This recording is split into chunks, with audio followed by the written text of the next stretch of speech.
Hi, I'm Dr. Nicole Lipkin, and this is the Hey Kiddo podcast, where we talk about all things parenting. Today, we're talking with Kathy Magnusson. Kathy is an ex-public school teacher, social and emotional learning specialist, and a certified trauma-informed practices trainer. So today, we're going to be talking about how to integrate trauma-informed practices in how we engage with our kiddos. Kathy, it's so great to have you on the show. Thank you so much for joining us. Thank you, Nicole, for having me. I just Yeah. appreciate being on this show. Yeah. So, we hear a lot about trauma-informed practices and all of that and how they need to be integrated in schools and all the things that are being done with it. But can you back us up for a little bit and explain exactly what are trauma-informed practices when it comes to children? Sure. Yeah. And, we use that word trauma informed because there has been a lot of trauma or a lot of high stress situations over the past few years with our children and our family. So, really, when we're talking about being trauma informed, we're talking about how that stress is really affecting our children's nervous system and how these Mm, experiences and stresses are being experienced, and then also how our children are handling it. And not just our children, but how our parents are yeah. handling it. Because really, as a parent, we are, taking on that stress and then maybe even adding on to stressors that our children are experiencing in school, out as with caregivers. So Right. really, as parents, being informed about what we're doing and how we're looking at the stressors in our lives and how that can potentially affect our children. But back up for a second. Just trauma, the word trauma, Yeah, it is such a loaded word. And I think yes. that I think it could be helpful to break down what is trauma, what is not, because Yeah. we use it kind of flippantly now. Right, which really we haven't in the past. I Right. mean, there have been high stressful situations and we maybe didn't call it trauma, but it's really about how our brain and our body and our nervous system take that on. So we can have a Okay. variety, we can have one experience and we cannot, for instance, I use that we're all in the same ocean, but we might be floating on different kinds of boats. And it's Mm, really about how our body takes that on, and then also about what are the other protective factors that are around us. Because, and when we talk about trauma, trauma could be maybe one event, it could be a number of different events. And when we're talking about children, we're then looking at what kind of adverse childhood experiences that have happened. And there is studies done around adverse childhood experiences and how that the number of those can affect hmm. how our nervous system takes in our environment. So there's a lot to it. Yeah, trauma is not an easy word. And I think if you talk Right. to a lot of different practitioners, you might come up with a multitude of different definitions to it. And it's so I'm listening to you. And again, I have my own definition of it as a Right. psychologist, but Yeah. I think where people get is it the event that there's a couple of things if I'm breaking it down. Yeah. I'm hearing that trauma is based on how it's our perception. Mm-hmm. Trauma is a perception based experience. Mm-hmm. So what you might experience as rising to the level of traumatic, I might not experience as rising to the level. It sounds like trauma is on a continuum. It is. Yeah. Very Right. much And it so. also sounds like different, because you were talking about different childhood events that are that can fall in the bucket of traumatic experiences. So there's perception of trauma, traumatic experiences, Mhm. and the continuum of trauma. Yes. So And yeah. yes, there's Okay.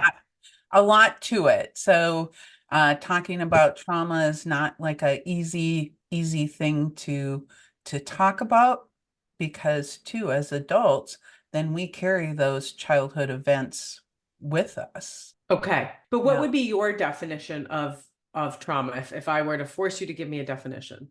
I would just say it's how your body is experiencing the event. And Okay. then, yeah, how your nervous system is taking in that information and experiencing whatever is happening within that event or within that moment. Is there a certain level that rises to the status of trauma? I'm not a certified psychologist, so you Hmm. would probably be better to answer that. Okay. Okay. My background comes in more at the education practical Yeah. level of how we can create these positive childhood experiences to actually Yeah. mitigate those adverse childhood experiences Okay. and how we can be that parent or teacher or caregiver in that child's life. And you're actually then being that positive person, that positive experience that can help mitigate that stress that comes from Right. these traumatic experiences. So yeah, I'm more on that side of like this is how I would explain it as far as Yes. these events that are happening and in children's lives, we can have where they're interpreted in different ways, and then we bring them into our adult lives, and Yeah. yeah, and things get Right. sparked, right, in us. Okay. And we're like, where did that come from? And our children have a way of sparking those things in us, right? Yep, yep, absolutely. So let me back up for a second because you talked Sure. about adverse events, like that the research has shown adverse events that that fall into this bucket of trauma. Are there specific ones that you were talking about? Yes, there is a adverse childhood experience study that was done back in the mid Mm-hmm. 1990s. It was done Mm-hmm. by two people that were researchers. One was for they were doing this study that was for Kaiser Permanente, and Mm-hmm. what they did is that they were looking at adults, and they were looking at adults, and then the adults reporting their childhood experiences that they had between the ages of birth and 18. And these adults were part of an insurance program, so they were Yeah. pretty much white middle class adults. Mm-hmm.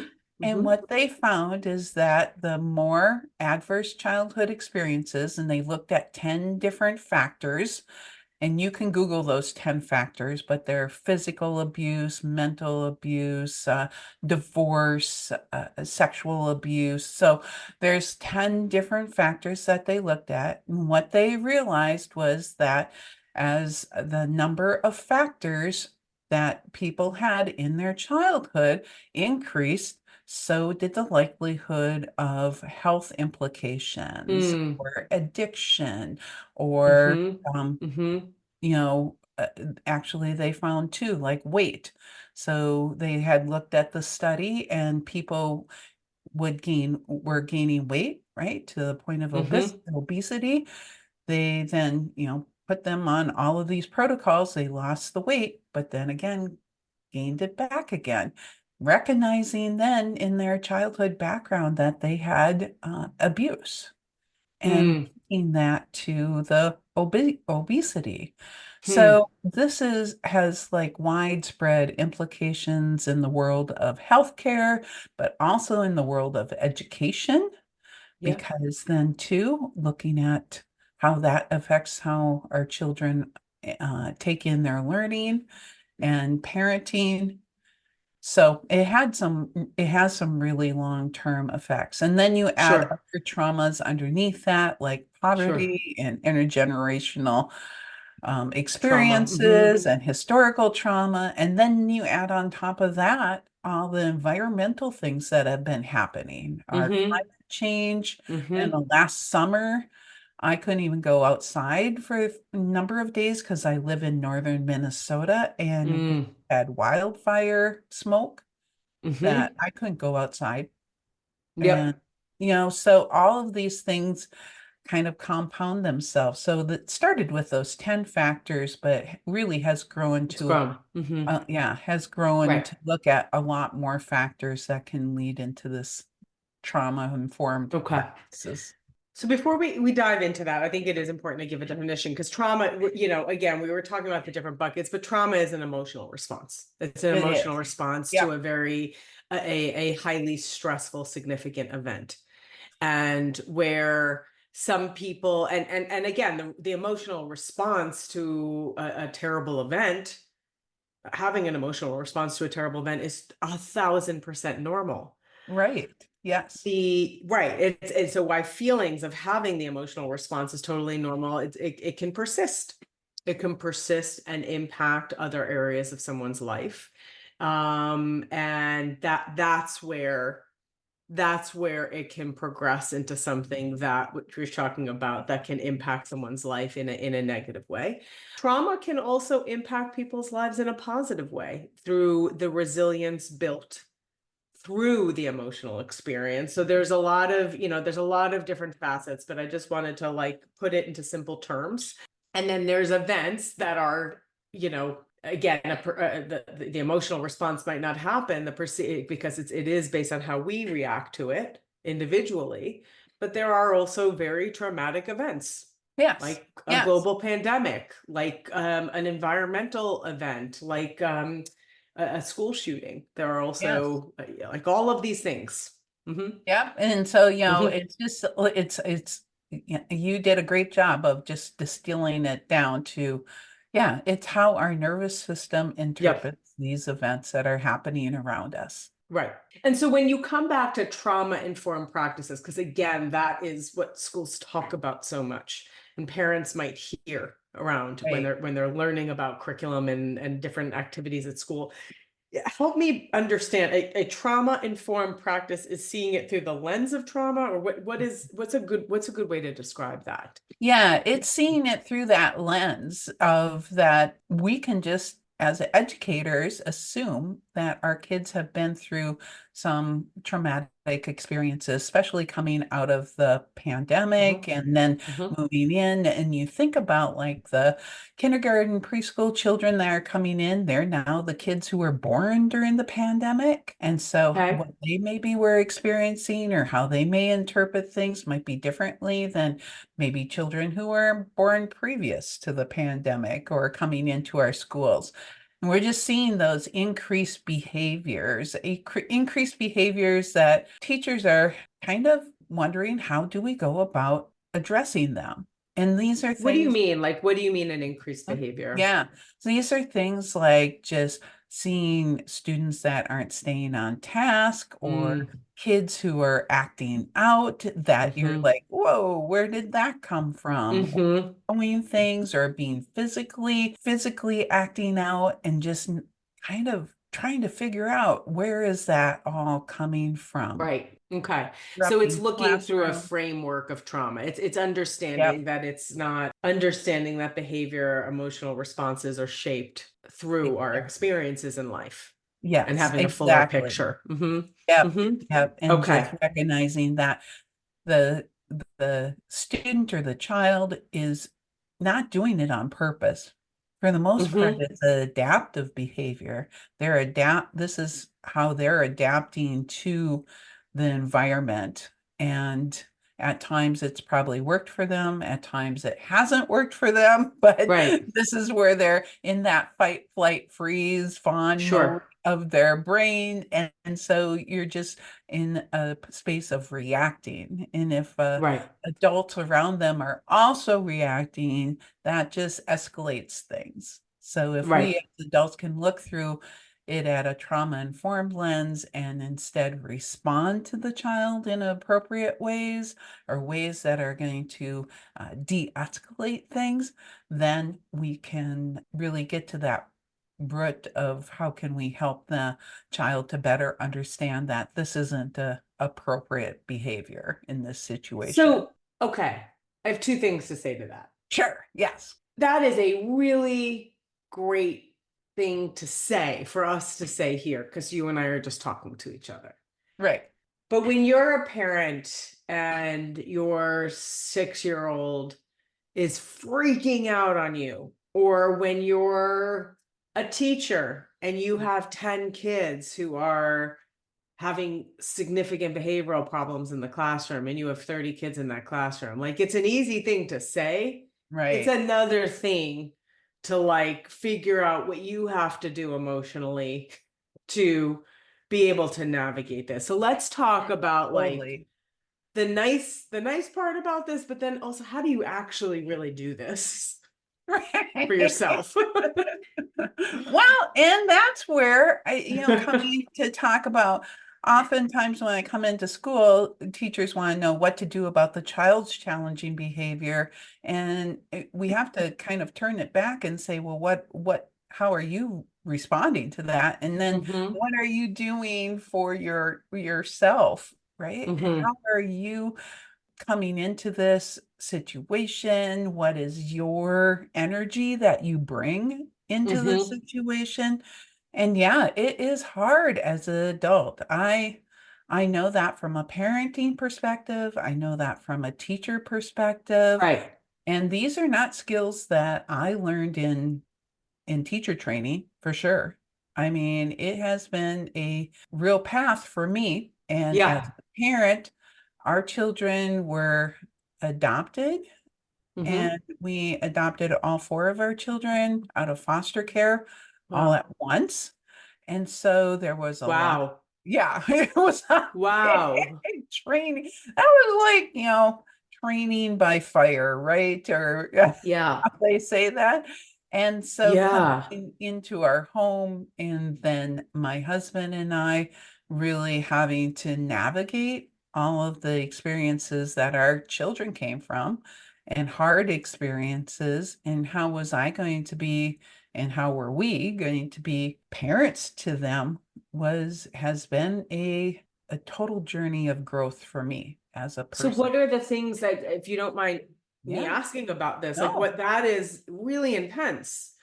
certainly. What was your journey? Like how did you, because I mean, I'm assuming I'm making an assumption, I don't know if I'm right or wrong, but that there was some trauma in the lives of these children Right. you Yes. adopted. Yes, for sure. Yes. And things that we knew about and lots of things that we probably didn't know about. Hmm. And I think some of the me being naive, my husband and I Mm. being naive about what happens with children who have experienced trauma, but also being a teacher, I had been in the classrooms, and then 2 years prior to adopting our children, I was in a grant funded position in our school that was teaching what we call now social emotional learning skills. Yeah. So, that was a big training area for me because growing up, I never talked about my feelings. Our family wasn't Hmm. open about that or bringing in, how do you talk about your feelings? How do you even recognize what your own feelings are? And then having to teach that to children was part of my job. So it Mm. started there. And then building in some of those things that I know I needed for my own self-care Hmm. so that I could really react in a way that was thoughtful. I mean, that all came down to when my son asked me, Mommy, are you tired? And I said, yeah, I am tired. I said, why? And he goes, well, I just really don't want you to yell at us. So, Mm. like he was checking out my emotional state. Wow. I Wow. know. So Yes. he could read when Yeah. when you would lose your emotional regulation. Right, because that's how he had survived, right? Up Mm. until, and he was four when he Oof. said four then when he said that to me, and then just recognizing, I needed to do some things to help myself out and to bring so that I could be a better parent. Do you in your experience with children that have experienced trauma, are they more in tune in reading other people? Mhm. Yes, they Talk about are. that. Yeah, they're Mhm. even more highly sensitive to people because that's what they've been doing. They're actually hyper vigilant. And Yeah. I and I could tell that with our children that they were just always scanning the area looking for what's going to happen next. And I didn't fully understand that until, a few years down the road when our kids have been adopted, and my son was really have some extreme problems in sixth grade. Sixth grade was really hard for him. This was our oldest son. And I went to a training on adverse childhood experiences. And that's when they were first doing those trainings here in our state, in Minnesota. And boy, was that an eye opener. And I left the training thinking, are my kids doomed? Huh. Because of just like how it ended, like all this heavy stuff about how it changes our brain and how there's the intergenerational portion of it and then the ACEs portion of it, and the resiliency part was really not spoke of Spoken very about. And much. what's ACEs, just so our Oh, listeners ACEs, know. adverse childhood experiences, Hmm. those Hmm. adverse childhood experiences, it was really heavy. And I left thinking, whoa, Ugh. yeah, but it isn't. Ugh. They aren't doomed. Right. So They're talk all now about in they're now in their 20s, and I will agree that out of our four kids, some of them struggle more than others, but they're not doomed. right, right. So talk about this hypervigilance for a second. I think it's Yeah, important, like when if you have a child that has experienced trauma or, and this hypervigilance and like kind of scanning the environment, which is a protective mechanism. It's very right. protective. Yeah, How can you help in like kind of this trauma informed practice? How can you help a child regulate like that and start yeah. to trust? Right. Yeah, and it takes a lot of time and practice and effort, but as you're noticing, they're in their fight, flight, freeze, fawn area, and sometimes it's hypervigilant, sometimes it's hypovigilant, like no, the child is just kind of curled up in a ball, or they have their head down on the desk and they're covering up their head because things are being overstimulated, and so they go into a depressive state. But either one of those is just that mechanism that they're looking for danger. And when they're doing that, when they're in that part of your brain or you're in that part of your brain, then that's where all of your energy goes. Hmm. And in a learning environment, we talk about the survival brain, and that's what it is. It's a survival brain, and that will always trump the learning brain. And the learning brain is like your Yeah. prefrontal cortex. That's where all the learning happens. That's where like play and engagement. And if we start talking to a child who is in their survival mode of their brain, Yep. nothing's getting through. Nothing's getting through. And it even was to the point where my son, our oldest son, he had learned to put a smile on his face. So you would be Mhm. talking to him in a way that you were kind of like reprimanding him, and he would put this smile on the face, which then for me, it was like, Right. They take would make that you more smile mad. off your face and take me seriously. Well, then I recognized after training and information and learning for myself is that that was one of his survival modes. He didn't even recognize he was putting a smile on his Mm, face because that's one of the ways that he adapted to just to kind of appease people around him. interesting. You know, one of the themes in this podcast with all the experts I speak to is we're all doing the best we can do. Right. And we're all doing the best we can do with the skill set we have at that moment. And Yes. kids who experience trauma, the skill set that they learn to survive. The tools they have to learn to survive is quite extraordinary. And so Yeah. as I'm listening to you speak, as you learn this, what is it? So if a child is doing what they need to do to survive and in that survival brain versus the learning brain, what's our job as an adult? Because I'm assuming part of Yeah. this is like helping them feel safe, have Right. that basic safety. How Yeah. do you help a child feel safe? Yeah. And, Dr. Bruce Perry, I have taken some of his training, which is the Mhm. neurosequential training. And he talks about the three R's, which I have expanded into what I call the four C's, because I feel that the first part of all of that is bringing yourself into your own calm, recognizing Mm, when you as an adult are being triggered or sparked by something, and how mm-hmm. you then pausing and coming into Yep. your own place of calm.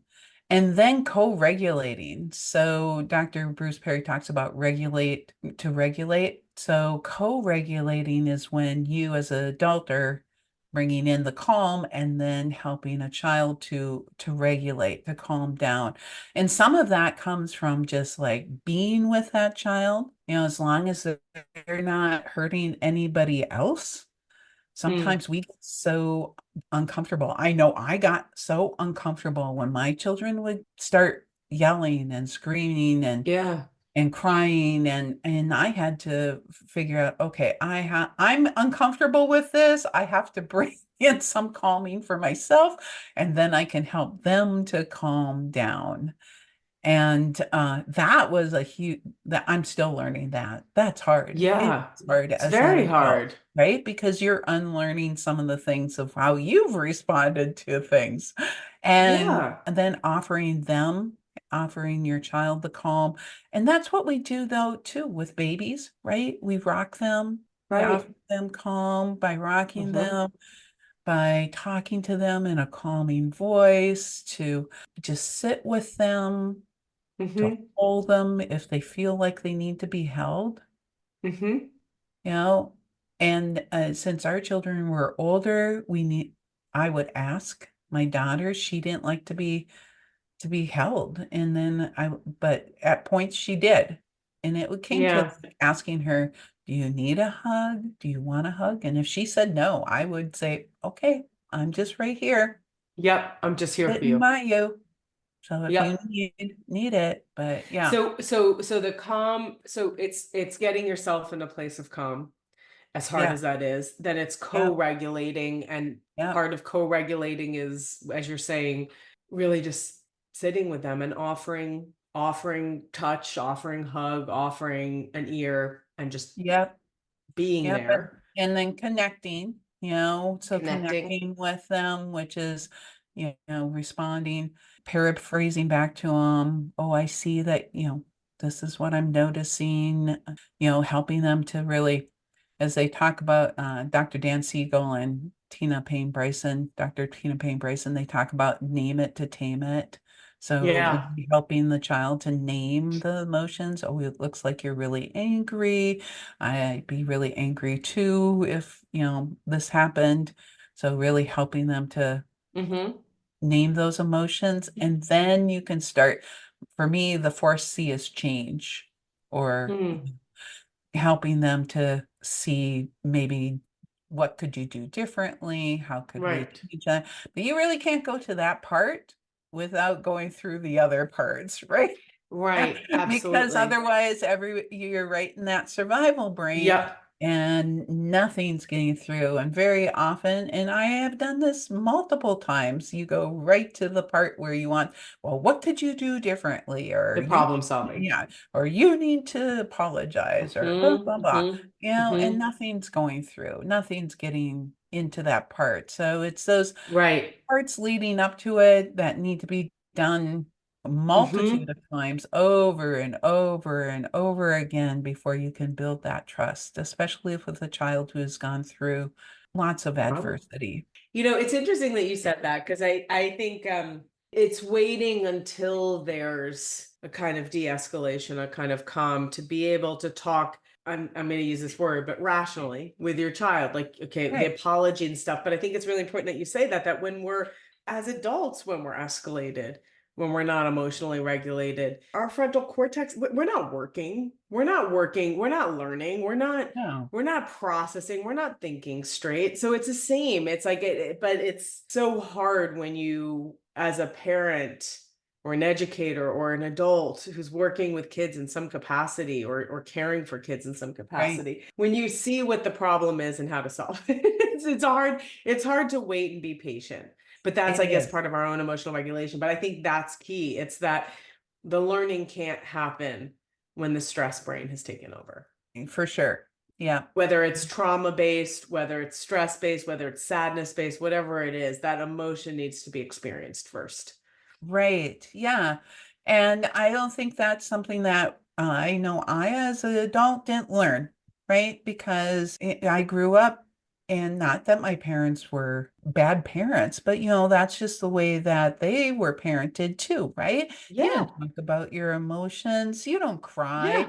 Come on, dust yourself off, pick yourself up. Yeah. Well, we know more. We also know Right. more now. We're talking Yeah. about it more. There's more, Right. like we understand it more. Yes. I want you to talk about, I'm curious to hear from you in your experience, how trauma can become a strength for kids. Yeah. And I think it is how navigating through that can become a strength for kids. Yes. How we learn those things. And I talk with classroom teachers, and I did this as a parent too. We kind of made some of our practices that we could do, we made them so that they were family based. So what I'm thinking about is that I would have a mindfulness chime that would just randomly go off. And my Hmm. kids and I would stop, and we would take 3 deep breaths no matter what we were doing. And so it was fun.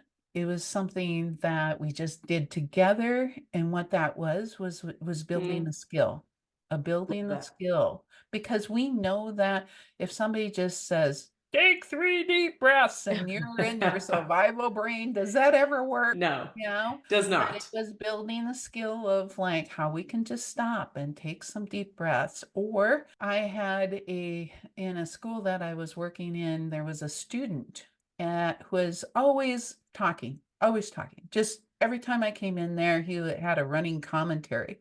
And then I came in one day to do a lesson because I was Yeah. teaching social emotional learning in our classrooms, and he wasn't talking. And I said Huh. to the teacher, I go, what happened? And she goes, we gave him gum. And gum is one of those things that Oh, just works this jaw that helps to calm, that I- chewing motion helps to calm people down, helps to calm kids down. And then the next time I came in and he was back to his running commentary, I'm like, well, what's going on? And she said, we ran out of gum today. wait, back up for a second. Oh, So that's and super so, yeah, interesting. Why so gum, is it the motion of chewing? Like what is yeah, it? yeah. I never heard of that. Yeah, it's working that motor skills. And this is something that was taught to me too by a person who is a practitioner with the polyvagal theory, and it's just working that motor skills, and there's those nerve connections that are in your jaw that help calm things down.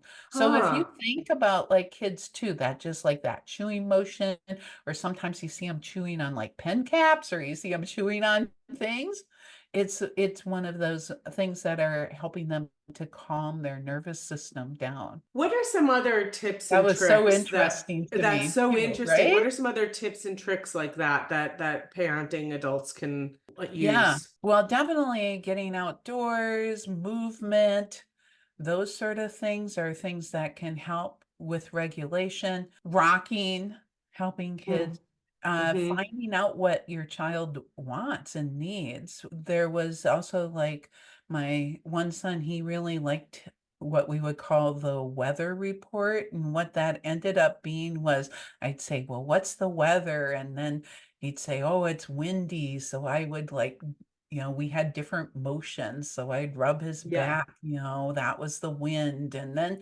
I said, oh, what's the weather? And then it's rain. And I would do like kind of a little rain Yeah. karate, just Yeah. shake, right? And so we had like, and I had learned that too, Uh, also from an occupational therapist that was talking about, and brushing. A couple of my kids really loved what was called brushing, which yeah. was like this soft brush, and we would brush 10 times on each Yes. arm before bedtime. That really was from that occupational therapist. Spinning. Some kids really get into that spinning. So I don't know, when I grew up, we used to have what was called, the merry-go-round, right? Where Yeah, when you yeah, would push people and some kids yeah. really gravitated, or how you see them swinging back and forth. So, all of those playground activities that we have kids go out and do are ways that help them to regulate, Interesting. like, through play. So That's it's very important for interesting. kids to get off of the tablets and get off of those games Move, and move and get move and out talk, and and absolutely, play and absolutely, do all of absolutely. those things, because that's just the way naturally that they're regulating their nervous Hmm. system. That's super interesting. And I think, again, I want to go back to when you took that training and you're like, oh my God, my kids are doomed, because resilience wasn't focused on, but it is through difficult, hard times that children learn resilience. So the Mhm. strength in the process of working through can be profound. And here's the big thing is that Yes. it is not pulling yourself up by the bootstraps, because some people don't even have boots. Yep. It is by having those things in place, like a calm, competent adult in your life in place. It is about having traditions and community in Hmm. place as a protective factor, and then also learning these skills, and then feeling that place of belonging, Yeah. feeling that you're accepted for who you Hmm. are. Hmm. Those are all things that are protective factors. And now they're doing research on protective factors. There's a lot of research that is now being done on different protective factors. There's like 7 of them that Hmm. the research has been done, but there's more out there too. And those are some of the things. And it's not the big things like taking your kid to Disney World. Nope. It's No, love. it's the It's, reactions and it's the the reactions, the listening. relationships and Hmm. having other people in your children's lives that they can call upon Hmm. as mentors, as Hmm. trusted adults. It's all of those things Hmm. that are really the things that are the protective factors for our Right. children that help build their resilience and their skills. Absolutely. Absolutely. And that's what I've always found so, inspiring about, so bad things happen to people, really horrible, bad, horrific things happen. Right. But it is not a death sentence. No, It's no. not a death sentence at all. At all. There are just so many things. And yes, it absolutely can change the trajectory of someone's life. Yeah. And there are so many opportunities to build resilience Yeah. and to build health, emotional health and wellness over time. And And yeah, being proactive about it, right? Being yes. proactive. So we know that physical health and emotional health or Yep. mental health, they're two sides of the same coin. So, Hmm. helping our kids to know that they need to get good rest, good sleep, Hmm. helping them to and making it so that that happens. I mean, Yep. it's a struggle as a parent, and even more so now. But our kids, we would put their devices in our bedroom at night so they weren't on them. Yeah. No TVs in their room. They didn't have Yep. computers in their room. They didn't, and that may sound like kind of hard to, and of course we got a lot of pushback from our kids, Sure. but we just Sure you said, did. no, your room is for you to sleep in, and you can have a book, you can have, a CD player for music or whatever, but we took all of those things out. Yeah. I like and it. and that, just knowing that that is part of your physical health, because when you are tired or hungry, right, that really affects your mental health. You're talking Maslow stuff. You're talking about like basic necessities first, safety, Yep. Yep. love, nutrition, food, like Belonging, the feeling like, basic stuff, yep, then the belonging, right? You're talking like, yep, let's take care of this stuff first yep, and make sure that is checked off so we can actually focus on the more complicated. Actually, it's not more complicated, yeah. the Yeah, emotional stuff, the the learning part. learning part, the Yeah, learning that. Thank you. you have to have strong roots before you can grow that tree. Yep, absolutely. And so, Absolutely. yeah, Are yeah. there any, just from your work in schools and with parents and your own experience as a parent, are there any like developmental things that parenting adults should be conscious of when it comes to these trauma informed practices or just the way trauma can impact us? Yeah, I recently heard a speaker who talked about this developmental trauma and how then our expectations of children, right? So if we have a child who's coming into school, they've had developmental trauma, or trauma in their background, and so Hmm. they're in survival brain and we don't recognize it, and then they're pushed to the next grade level. Well, they really haven't learned what's from that first grade level because they Interesting. haven't been able to access their prefrontal cortex to the point that that stuff needs to be learned, but then pushed to the next grade level and then asked Mm, to start learning, but they haven't. So it's really being mm, cognizant too of like, how are we bringing children along and how are we focusing on to what is their strengths? Because I think a lot of times we're in that deficit mindset that we have to build yeah, up. But if we can start focusing too on bringing along what are their strengths, what are some of the things that they do really well, and focus on some of those positives and then help them to see what they're doing well, then we can also really help them to mitigate some of those traumas or some of those things that are the mm, adversities. And that's really a hard mindset to sometimes shift, but I think that's really where we need to go. And it's like shifting from looking at a child and saying, what's wrong with you? To what's happened to you, and that's the trauma-informed part, but then what's strong within you? Well, and that's the resiliency part, love and that. so really finding those things because there's also been research done that we need to have 3 positives to every negative that Hmm. happens, and that we Hmm. even need 5 positives to really thrive. So Yep, think about how you can, as a parent, start bringing in those positives into your child's life. As a teacher, how can you start recognizing the positives in your students, what they're doing well, and being able to then bring that along into their life and help them right. to thrive? I love that. So, like going from what's wrong with you to what happened to you to what's the strength within you. And I think, look, Yeah. let's be honest, it is hard when it's happening to your kid. If your kid has suffered a trauma, it is terrifying and Yeah. it's scary. And we go into trauma mode too, like versus learning mode. Like for us, it's highly anxiety producing to watch your child suffer and struggle. And it's easy as humans, aren't it's easier for us to find what's wrong with people than find Right. what's good. But my question to you, it's when you were talking before about, kids when they are living in their stress brain, they're not living in their learning brain, and they might not, and they get passed on to go to second grade. They might not have learned what's in first grade because they can't learn as well. Yeah. What are the signs that, what, I mean, obviously like testing and all of that, but what are the other Right. signs that you can pay attention to know that your kid might not be ready? Wow, that's a great question. And I'm just coming from like the educator's point of view. So Mm-hmm. really Mm-hmm. knowing what some of those developmental markers are, some of those Okay. things. So looking at what are some of those developmental markers and coming into like preschool and kindergarten and having your child being ready for that. Being able to not just do the physical developmental markers, but also the social developmental markers that Yeah. out there.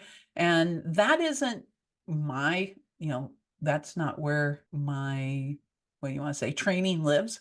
So Right. I think, you need to be looking at those sort of things as far as preschool screening Yep. and then also, being a partner with your child's teacher, Yeah. being that partner of sitting down and talking about what's going to be the best for my child, Right. not just I think Versus what's the too, norm for this yeah, age? What's the yeah, best for my child? child. Mm-hmm. And I think too, as a teacher, really listening to the parent Yeah. is a great skill because I know over my years of being on one side as the teacher and then being on the other side as the parent, I think so often as teachers, we don't ask enough questions of the parent. Like, what is this? What's happening in this child's life? What Right. is going on? How can we support you? Yeah. Tell me about your child. What's really great about them? Hmm. Because they That might be two-way seeing a communication. whole different thing at home, or they Yeah. might be seeing like a different set of strengths that are coming out at home. So Like this. how can you So like yeah, having those conversations, I think, are so important between parents and teachers and but what being if a able to teacher isn't listen. willing? What if a teacher is kind of resistant to learning about what's happening at home? Is there any coaching you would give a parent to kind of open up the lines of communication there? Yeah, it's really I've been on that side too with our kids coming into school, and being trauma informed wasn't really a thing. Yeah. And that was really having that conversation with the teacher. What was great was that our kids are in a small community, in a small school, so a lot of the teachers already knew some information about our children, but I think really being upfront with the teacher and talking about, that our kids have come from this traumatic background, this hard background, and these are some of the behaviors. But like I said, my son had a really tough 6th grade year, and there's a number of factors, both on the teacher side, and that was really made it difficult. So what I'm hearing, if I'm reading between the lines, is advocate as much as possible to Mm, educate the teacher too about right. what Yes. has happened. Okay. Yes. Yes. Yeah. Because, the teachers haven't, this is all new too for teachers. It is. And a It lot is. of And schools are also, not yeah. taking on the trauma-informed approach, and then if if you're a teacher who Hmm. aren't willing to maybe hear some of these things, yeah, it makes it difficult. Makes it difficult. Okay. Yeah, So because teachers are humans too. right. And teachers have more than also one kid. It's a Right, and they have lot. more It's a than one kid, and they have a lot. classroom, and if you're in the high school, you maybe see, 120 students a day or Sure. whatever, so Sure.